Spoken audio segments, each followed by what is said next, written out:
Kozhikode medical കോളേജിലെ പ്രസവ ശസ്ത്രക്രിയയ്ക്കിടെ വയറ്റിൽ കത്രിക കുടുങ്ങിയതിൽ വീണ്ടും സമരവുമായി തെരുവിലേക്ക് ഇറങ്ങിയത് ഗതികേട് കൊണ്ടാണെന്ന് പറയുകയാണ് ഹർഷിന.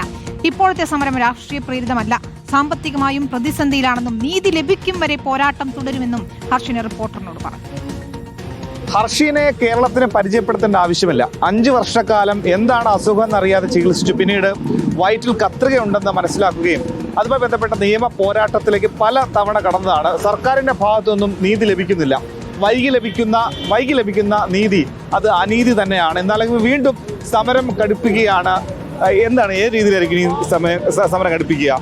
നമുക്ക് നീതി ഉറപ്പായേ പറ്റൂ. ഇത് സംഭവിച്ച ഉടൻ തന്നെ നമ്മൾ ആരോഗ്യമന്ത്രിക്കും ആരോഗ്യവകുപ്പിനും പരാതി കൊടുത്തു കഴിഞ്ഞ് 15 ദിവസത്തിനുള്ളിൽ പരിഹാരം പറഞ്ഞതാണ്. 4 വർഷത്തോളമായി ഇതുവരെ ഒരു പരിഹാരവും ആയില്ല.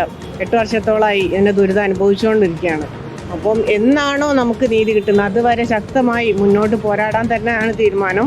ഒരു ദിവസം സെക്രട്ടേറിയറ്റിലോ നിയമസഭയ്ക്ക് മുമ്പിലൊക്കെ സമരം ശക്തപ്പെടുത്തുമോ? അവിടെ വന്നിരിക്കുമോ? തീർച്ചയായും നമ്മൾ സമര സമിതിയുണ്ട്. അപ്പം നമുക്ക് നീതി എവിടെ കിട്ടുന്നു അവിടെ വരെ ശക്തമായ പോരാട്ടം. ഇനി ഒരാൾക്ക് ഇങ്ങനെ ഒരു ദുരവസ്ഥ ഉണ്ടാവാൻ പാടില്ല. തെരഞ്ഞെടുപ്പൊക്കെ അടുത്തിരിക്കുന്ന ഘട്ടമാണല്ലോ. അപ്പൊ അങ്ങനെ എന്തെങ്കിലും അജണ്ട ഇതിന്റെ പിന്നിൽ ഉണ്ടെന്നൊക്കെ ചില ആക്ഷേപങ്ങളുണ്ട്. അങ്ങനെ എന്തെങ്കിലും ഉണ്ടോ? തെരഞ്ഞെടുപ്പ് അടുത്തേക്കുന്നത് 4 വർഷത്തോളമായി ഞാൻ സമരത്തിലാണ്. 104 ദിവസം മെഡിക്കൽ കോളേജിന് മുന്നിൽ തെരുവിലിരുന്ന് സമരം ചെയ്യുമ്പോൾ അവിടെ ഒരു അജണ്ടയില്ലായിരുന്നു. ഇവിടെ ഒരു രാഷ്ട്രീയ അജണ്ടയില്ല. മനുഷ്യത്വം മരവിച്ചിട്ടില്ലാത്ത എല്ലാ പാർട്ടികളും നമ്മളെ കൂടെ ഉണ്ട്. അല്ലെങ്കിൽ ഒരു പ്രത്യേക പാർട്ടി, ഒരു പ്രതിപക്ഷ പാർട്ടി, അതൊന്നും അല്ലല്ലോ.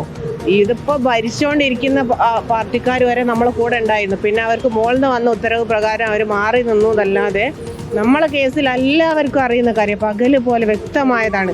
കത്രിക ഒരിക്കലും ഞാൻ മനഃപൂർവ്വം വെച്ചല്ലല്ലോ. അങ്ങനെയാണെങ്കിൽ നാടകം കളിക്കാൻ വേണ്ടി ഞാൻ വെച്ചതാണെന്നെങ്കിലും പറയായിരുന്നു. അപ്പം ആർക്കും അറിയാവുന്ന കാര്യമാണ്.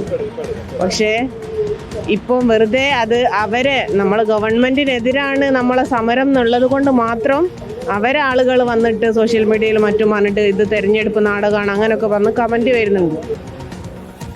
നീതി ലഭിക്കും വരെ പോരാട്ടം തുടരുമെന്നാണ് ഹർഷിന ഏതായാലും പറയുന്നത്. അവരുടെ സമരം തുടരുക തന്നെയാണ്.